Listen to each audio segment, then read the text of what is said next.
Hello students, मैं कवलजीत व्यास एक बार पुनः सभी विद्यार्थियों का इस YouTube चैनल में हार्दिक स्वागत अभिनंदन करता हूं। जैसा कि हमने कक्षा 8वीं में पहला अध्याय एनसीईआरटी सिलेबस के अकॉर्डिंग फसल उत्पादन एवं प्रबंधन से रिलेटेड फसल किसे कहते हैं, ऋतु के आधार पर फसलों के प्रकार और कृषि पद्धतियों के चरण, इनके नाम के बारे में अपन ने विस्तार से चर्चा की थी। अब हम बात करते हैं इसी क्लास 8 का फर्स्ट लेसन के टॉपिक के बारे में, कृषि पद्धतियां। तो इस वीडियो को आगे जारी रखते हैं। इस टॉपिक में हम पढ़ेंगे कृषि पद्धतियों के बारे में। कृषि पद्धतियों के जो चरण है, कृषि यानी फसल को उगाने से लेकर उसकी कटाई तक जो चरण अपनाए जाते हैं, उन चरणों के बारे में यदि अपन बात करें तो ये चरण स्क्रीन बोर्ड में आप देख सकते हो। मिट्टी तैयार करना सबसे पहला चरण है, दूसरा बुआई करना, तीसरा खाद व उर्वरक देना, चौथा सिंचाई करना, पांचवा खरपतवार से सुरक्षा, छठा कटाई और सातवां भंडारण। इन सभी कृषि पद्धतियों को अपन एक एक करके विस्तार से अध्ययन करेंगे। तो सबसे पहला टॉपिक लेते हैं अपन मिट्टी तैयार करना। तो बात करते हैं मिट्टी तैयार करना। हम जानते हैं किसी भी प्रकार की फसल को उगाने के लिए सबसे पहला काम है उसकी मिट्टी तैयार करना, क्योंकि फसल का जो उगना होता है या फसल का जो निर्माण होता है वो मिट्टी के अंदर होता है और मिट्टी सबसे महत्वपूर्ण भूमिका निभाती है। तो मिट्टी तैयार करना फसल की कृषि पद्धतियों का पहला चरण है, मुख्य चरण है। अब इस मिट्टी तैयार करने के अंतर्गत अपन क्या क्या पढ़ेंगे, इसके अंतर्गत अपन जुताई करना, जुताई करने के लाभ क्या क्या है और कौन कौन से औजार इस जुताई करने में उपयोग में लिए जाते हैं। तो सबसे पहला टॉपिक लेते हैं अपन जुताई। अब जुताई किसे कहते हैं, तो जुताई का मतलब होता है मिट्टी को उलट पलट कर पोला करने की प्रक्रिया क्या कहलाती है, जुताई कहलाती है। आपको बोला जाए एक गमला में आपको दे रहा हूं, जैसे एक पौधा दे रहा हूं, उस पौधे को आप किसी फर्श के ऊपर उगाने का प्रयास कीजिए, सड़क के ऊपर उगाने का प्रयास कीजिए या किसी बंजर भूमि या किसी कठोर भूमि पर उगाने का प्रयास कीजिए, तो आप वहां पर किसी प्रकार की पौधे को या फसल को उगा नहीं सकते, क्योंकि फसल को उगाने के लिए मिट्टी का पोला होना जरूरी है। तो मिट्टी को पोला करने की जो प्रक्रिया वो क्या कहलाती है, जुताई कहलाती है। तो जुताई की परिभाषा मिट्टी को उलट पलट कर क्या करना, पोला करना। तो जुताई की परिभाषा क्या है, मिट्टी को उलट पलट कर क्या करना, पोला करना। बात करते हैं जुताई के लाभ क्या क्या है। तो जुताई करने के दौरान क्या होता है, मिट्टी के जो बड़े बड़े कण है वो छोटे छोटे कणों में टूट जाते हैं। साथ ही साथ जब छोटे कणों में टूट जाते हैं तो छोटे कणों में टूटने के कारण पौधों की जो जड़ें है वो आसानी से मिट्टी की गहराई तक जा सकती है। तो पहला लाभ ये हो गया, पौधों की जड़ें पोली मिट्टी में आसानी से गहराई तक जा सकती है। दूसरा लाभ क्या हो सकता है, दूसरा लाभ ये हो सकता है कि मिट्टी को पोला करने से उस मिट्टी में उपस्थित जो सूक्ष्म जीव है उन सूक्ष्म जीवों की वृद्धि अत्यधिक होती है। साथ ही जो मिट्टी के अंदर जो जड़ें प्रवेश कर रही है उस स्थिति में पोली मिट्टी के अंदर वायुमंडलीय ऑक्सीजन उसमें प्रवेश कर जाती है, जिसके कारण जड़ों को आसानी से श्वसन करने के लिए ऑक्सीजन पर्याप्त मात्रा में उपलब्ध हो जाती है। तो यदि बात करें जुताई का पहला लाभ क्या है कि इससे पौधों की जड़ें आसानी से मिट्टी में चली जाती है। दूसरा, मिट्टी को आसानी से श्वसन उपलब्ध हो जाता है, ऑक्सीजन उपलब्ध हो जाता है। तीसरा, मिट्टी में उपस्थित जो सूक्ष्म जीव है उनकी वृद्धि भी आसानी से हो जाती है। तो जुताई करने के ये क्या है, लाभ है। अब जुताई करने के लिए जो औजार उपयोग में लिए जाते हैं वो औजार कौन कौन से हैं, तो पारंपरिक रूप से यानी पुराने समय में जो औजार उपयोग में लिए जाते थे उसकी यदि अपन बात करें तो हल, जो आप जानते हो, 2 बैलगाड़ियों की सहायता से जुताई के लिए हल का उपयोग किया जाता था। आजकल कई गांवों में आजकल इस हल का उपयोग भी अभी भी किया जा रहा है, लेकिन आधुनिक समय के साथ साथ अब हल का उपयोग छोड़कर आधुनिक साधनों का उपयोग किया जाता है। साथ ही साथ जुताई के लिए पारंपरिक साधन और है, कौन सा है, कुदाली। तो हल और कुदाली जुताई के पारंपरिक साधन है जो पुराने समय में उपयोग में लिए जाते थे। अब वर्तमान में आधुनिक समय में जो नए औजार उपयोग में लिए जाते थे वो कौन कौन से है, तो आधुनिक साधन के बारे में यदि अपन बात करें तो उसका नाम है कल्टीवेटर, जो नाम आपने सबने सुना होगा या फिर देखा भी होगा। ट्रैक्टर के पीछे एक लोहे का स्तंभ जैसा एक कल्टीवेटर लगा होता है। कल्टीवेटर जुताई का कार्य करता है। और जुताई करने के लिए कल्टीवेटर का उपयोग क्यों किया जाता है आजकल? इससे श्रम की भी बचत होती है, मेहनत की भी बचत होती है और समय की भी बचत होती है। ये कम समय में मिट्टी को जोतने का कार्य करता है। तो इस स्थिति में कल्टीवेटर का उपयोग आधुनिक साधन के रूप में किया जाता है और पारंपरिक साधन के रूप में, पारंपरिक औजार के रूप में किसका उपयोग किया जाता है? जुताई के लिए हल व कुदाल। तो क्वेश्चन पूछा जाता है मिट्टी तैयार करने में जुताई के पारंपरिक साधन कौन कौन से हैं? हल व कुदाली। आधुनिक साधन कौन कौन से? कल्टीवेटर, जिससे श्रम और समय दोनों की क्या होती है? बचत होती है। तो अपन ने क्या कर लिया? सबसे पहला टॉपिक मिट्टी को क्या कर दिया? तैयार कर दिया। तो पहला चरण पूरा हो गया। मिट्टी तैयार करने के बाद दूसरा काम क्या आएगा? बुआई करना। तो दूसरा क्या आएगा? बुआई करना। तो बुआई के नाम से हम जानते हैं बुआई का मतलब होता है मिट्टी में बीजों को बोना। तो मिट्टी में बीजों को बोना क्या कहलाता है? बुआई कहलाता है। अब जब अपन बाजार से बीज खरीद के लेके आते हैं, किसी भी फसल को, गेहूं की फसल को मुझे बोना है तो मुझे बीज खेतों में डालना पड़ेगा। तो बीज बोने से पहले स्वस्थ बीजों और रोगग्रस्त बीजों का क्या किया जाता है? चयन किया जाता है। तो स्वस्थ बीजों और रोगग्रस्त बीजों का चयन करने के लिए हम एक विधि अपनाते हैं। कौन सी विधि है? ध्यान से सुनना। इसमें क्या करता है, एक पानी की अपन बाल्टी लेते हैं, उस पानी की बाल्टी में जितने भी बीज जो अपन मिट्टी में बोने वाले हैं उसको उस पानी से भरी बाल्टी में डालो। थोड़े समय बाद आप देखोगे जो रोगग्रस्त बीज है, जो हल्के बीज है, वो तो पानी के ऊपर तैरने लगेंगे और जो भारी बीज है, जो स्वस्थ बीज है, वो पानी के अंदर डूब जाएंगे। तो हम क्या करेंगे, जो रोगग्रस्त और हल्के बीज है उनको, जो पानी के ऊपर तैरे, उनको अलग कर लेंगे और जो स्वस्थ व भारी बीज है जो पानी के अंदर डूब चुके हैं, उन बीजों का उपयोग अपन किसके लिए करेंगे? बुआई के लिए करेंगे। तो बुआई का मतलब होता है बीजों को बोना। किसके अंदर? जुती हुई मिट्टी के अंदर। जुताई, जिस मिट्टी का जुताई हो चुका है, जिस मिट्टी को पोला अपन कर चुके हैं, उस मिट्टी के अंदर बुआई के दौरान बीजों को क्या किया जाता है? बोया जाता है। तो स्वस्थ बीजों और रोगग्रस्त बीजों की पहचान कैसे करते हैं वो आपको पता चल गया। अब बात करते हैं बुआई करने के लिए भी कुछ साधनों का प्रयोग किया जाता है, कुछ औजार का प्रयोग किया जाता है। तो बात करते हैं बुआई के लिए।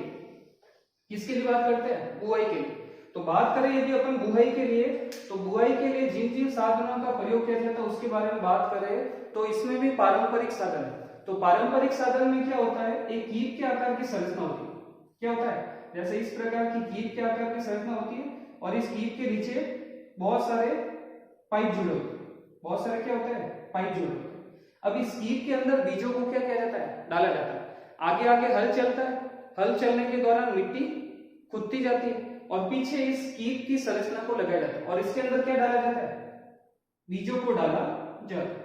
अब बीज इसके अंदर जाते हैं, एक एक बीज, दो बीज जो है वो इस अलग अलग पाइपों की सहायता से मिट्टी के अंदर धंसते जाता है। तो इस प्रकार की जो कीप की संरचना से जो बीजों को बोया जाता है, ये पारंपरिक साधन है। लेकिन वर्तमान समय में बुआई करने के लिए आधुनिक साधन का प्रयोग किया जाता है और जो आधुनिक साधन है वो कौन सा है? आपने नाम सुना होगा, सीड ड्रिल। तो सीड ड्रिल का प्रयोग किया जाता है। तो सीड ड्रिल बुआई करने का आधुनिक साधन है। इससे भी श्रम और समय दोनों की बचत होती है। लेकिन इसका एक बहुत बड़ा फायदा है। क्या फायदा है? ये सीड ड्रिल जो है वो समान गहराई व समान दूरी तक बीजों को डालता है। इसमें ऐसा नहीं होगा, कीप की संरचना में समान दूरी व समान गहराई में बीज नहीं जाएंगे। लेकिन सीड ड्रिल क्या करता है? समान दूरी। आपने देखा होगा कल्टीवेटर इस प्रकार का एक लोहे का बना होता है और इसके अंदर इस प्रकार के लोहे के साँचे लगे होते हैं और इसके पीछे क्या लगे होते हैं? पाइप लगे होते हैं। देखा होगा आपने, पाइप लगे होते हैं। अब क्या होता है? ये सीड ड्रिल जो है वो खेत की जुताई भी करता है और साथ ही साथ पीछे बीजों को भी डालता रहता है। समान दूरी पर बीजों को डालता है और समान गहराई पर बीजों को डालता है। तो बुआई करने के दौरान, बुआई किसे कहते हैं वापस? तो बुआई की परिभाषा खेतों में बीजों को डालना। स्वस्थ व रोगग्रस्त बीजों की पहचान अपन ने पढ़ लिया। और बुआई करने के लिए पारंपरिक साधन कौन से है और आधुनिक साधन कौन सा है? Seed drill. अब बुआई यानी आपने मिट्टी में बीजों को भी दे दिया। तो बीज डालने के बाद क्या काम है? बीज डालने के बाद सबसे मुख्य काम क्या है? खाद व उर्वरक देना। तो तीसरा काम क्या होगा? खाद व उर्वरक देना। जिस प्रकार मानव या अन्य जीव जंतुओं को जीवित रहने के लिए भोजन की आवश्यकता होती है, उसी प्रकार पेड़ पौधों को जीवित रहने के लिए किसकी आवश्यकता होती है? खाद व उर्वरक की आवश्यकता होती है। तो अपन बात करते हैं अगला टॉपिक खाद व उर्वरक के बारे में। तो टॉपिक लेते हैं खाद व उर्वरक। तो खाद व उर्वरक से काफी सारे क्वेश्चन पूछे जाते हैं, ध्यान से समझना इसको। तो टॉपिक लेते हैं अपन खाद व उर्वरक। खाद व उर्वरक। तो पहले मैं बात करता हूं खाद के बारे में। आपने छोटी कक्षाओं में पढ़ा होगा, सप्तमी षष्ठी कक्षा में आपने पढ़ा होगा खाद के बारे में। खाद जो है वो एक प्रकार की कौन सा पदार्थ है? कार्बनिक पदार्थ है। कौन सा पदार्थ है? कार्बनिक पदार्थ। यानी खाद एक प्रकार का कार्बनिक पदार्थ है। अब इसको कार्बनिक पदार्थ क्यों कहते हैं? क्योंकि खाद का जो निर्माण है, खाद का जो निर्माण है वो किससे होता है?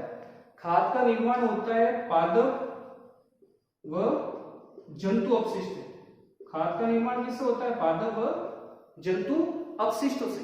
अब आप जानते हैं पादप और जंतु कार्बनिक पदार्थों से मिलकर बने होते हैं, और इन्हीं के अपशिष्टों से खाद का निर्माण हुआ। तो खाद भी क्या एक कार्बनिक पदार्थ है। तो खाद एक प्रकार की कार्बनिक पदार्थ है। क्यों?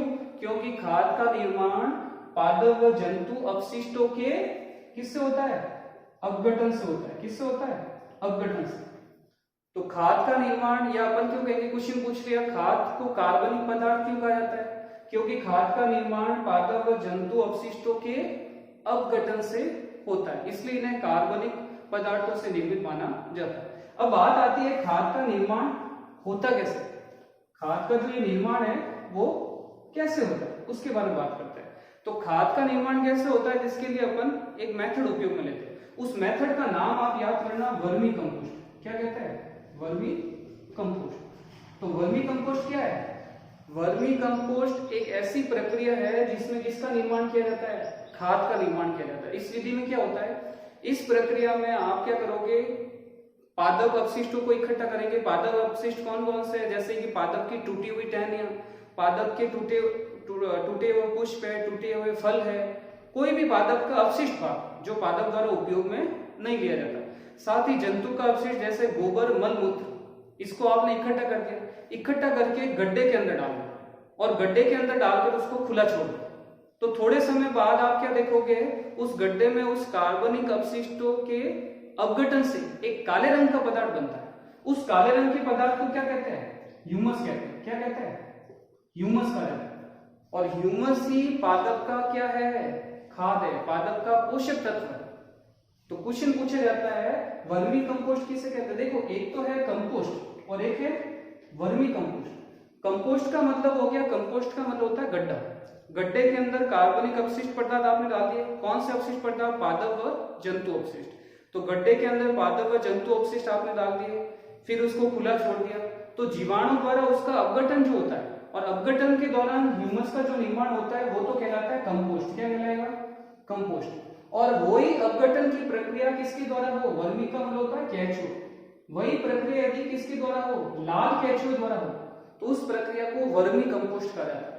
तो क्वेश्चन पूछ लिया वर्मी कंपोस्ट किसे कहते हैं? तो लाल केचुए द्वारा पादप व जंतु अपशिष्टों के अपघटन से जो ह्यूमस का निर्माण होता है वो क्या कहलाता है? वर्मी कंपोस्ट कहलाता है।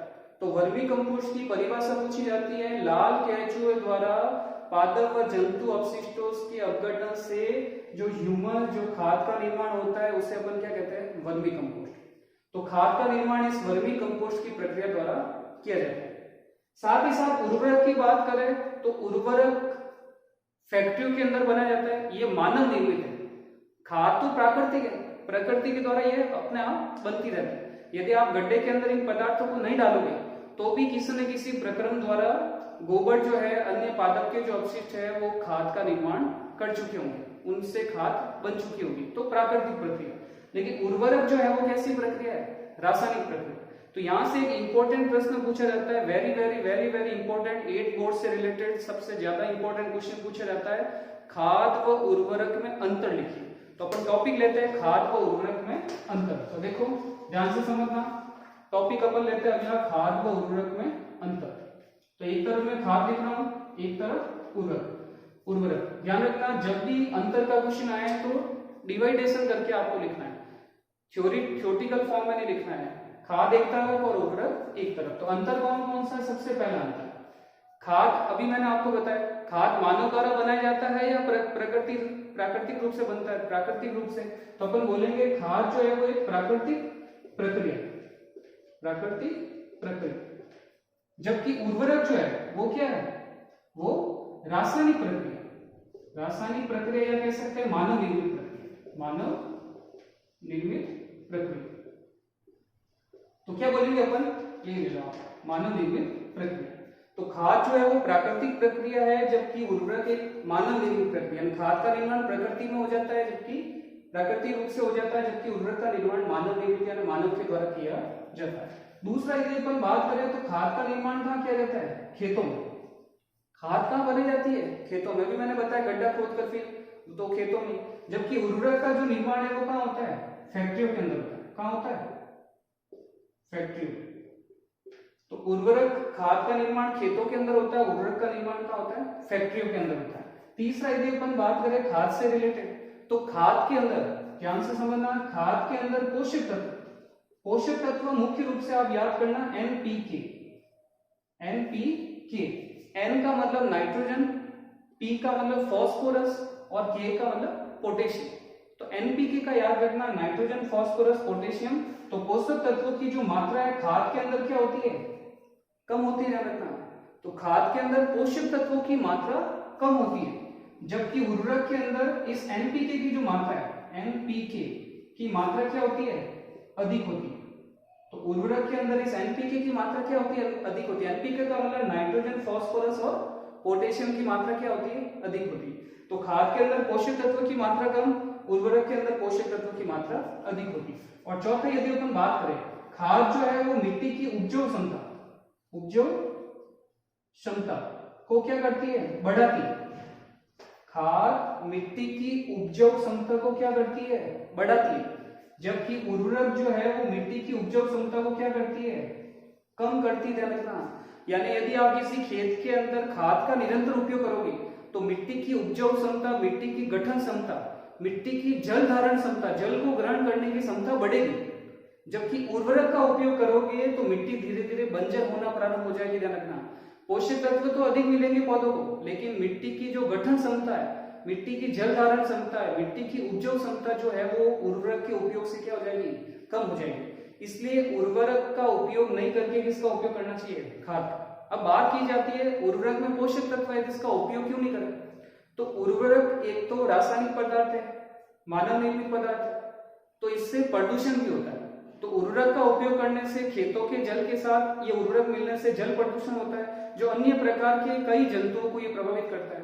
दूसरा, उर्वरक उपजाऊ क्षमता को कम करता है। तो उपजाऊ क्षमता को कम करने का मतलब ये हो गया वो मिट्टी को बंजर बनाने का काम करता है। साथ ही उर्वरक जो है वो मिट्टी में उपस्थित जो सूक्ष्म जीव है, और मिट्टी में उपस्थित एक सूक्ष्म जीव का नाम आपको याद रखना है, केंचुआ। किसका नाम याद रखना है, केंचुआ। केंचुआ भी एक वर्मी है, एक कृमि। और केंचुआ को किसान का क्या कहा जाता है, मित्र कहा जाता है। क्यों कहा जाता है, क्योंकि केंचुआ क्या करता है, मिट्टी के बड़े टुकड़ों को खाता है, पादप के अपशिष्टों को खाता है, जंतु के अपशिष्टों को खाता है और उसको छोटे छोटे टुकड़ों में बदलता है, यानी ह्यूमस का निर्माण करता है। और ह्यूमस मिट्टी के लिए उपयोगी है, पौधों के लिए उपयोगी है, तो वो किसान की क्या कर रहा है, हेल्प कर रहा है, किसान की सहायता करता है। इसलिए केंचुआ को किसान का क्या कहा जाता है, मित्र कहा जाता है। क्वेश्चन पूछा रहता है केंचुआ को किसान का मित्र क्यों कहा जाता है, क्योंकि केंचुआ मिट्टी की उपजाऊ क्षमता को बढ़ाने का काम करता है, मिट्टी में ह्यूमस पदार्थों के निर्माण में क्या करता है, सहायता करता है, मिट्टी को पोला करने का कार्य करता है। इसलिए इसे किसान का क्या कहा जाता है, मित्र करता है, मित्र कहा जाता है। तो उर्वरक क्या करता है, इस किसान के मित्र केंचुआ को नष्ट करने का काम करता है, केंचुआ को मारने का काम करता है। तो इतने सारे हानिकारक प्रभाव के कारण उर्वरक का उपयोग कम किया जाता है। लेकिन आजकल लोग जो है वो लालच के कारण, लालच क्या है कि उर्वरक में किसकी मात्रा अधिक होती है, पोषक तत्वों की। तो लोगों को मिट्टी से कोई मतलब नहीं, लोगों को फसल से मतलब है। मुझे फसल अधिक से अधिक प्राप्त हो, अधिक से अधिक पोषक तत्व वाली प्राप्त हो, तो उसके लिए उर्वरक के अंदर पोषक तत्व अधिक होते हैं, इसलिए वो उनका उपयोग अधिक करते हैं। लेकिन उनको ये नहीं पता है कि उर्वरक के उपयोग से फसल एक बार में तो अधिक होगी, लेकिन वो मिट्टी जो है वो कुछ समय पश्चात क्या हो जाएगी, बंजर हो जाएगी। क्योंकि हमें उस मिट्टी में निरंतर फसल का उत्पादन करना है, तो हमें फसल के साथ साथ मिट्टी की गुणवत्ता पर भी ध्यान देना होगा। इसलिए उर्वरक के स्थान पर किसका उपयोग किया जाना चाहिए, खाद का उपयोग किया जाना चाहिए। तो यहाँ से खाद और उर्वरक में अंतर पूछी जाती है। अंतर आपके सामने दे रखे है, और केंचुए को किसान का मित्र क्यों कहा जाता है, ये पूछा जाता है। अब इस टॉपिक से, इस वीडियो से रिलेटेड जितने भी प्रश्न अब तक, इस वीडियो से रिलेटेड जितने भी प्रश्न अब तक आ चुके हैं वो आप मेरी स्क्रीन पर देख सकते हैं, जो आपको होमवर्क के रूप में घर पर करना है। यदि आपको इसमें किसी भी प्रश्न का आंसर नहीं आता है, समझ में नहीं आता है, तो आप व्हाट्सएप नंबर से मेरे पर्सनल कांटेक्ट मैसेज में आप मैसेज करके पूछ सकते हैं, इसका आसानी से आपका निवारण कर दिया जाएगा। तो आज हम यही तक लेंगे, जो टॉपिक अपन ने लिया है उससे रिलेटेड जो प्रश्न है वो आपको करना है। धन्यवाद।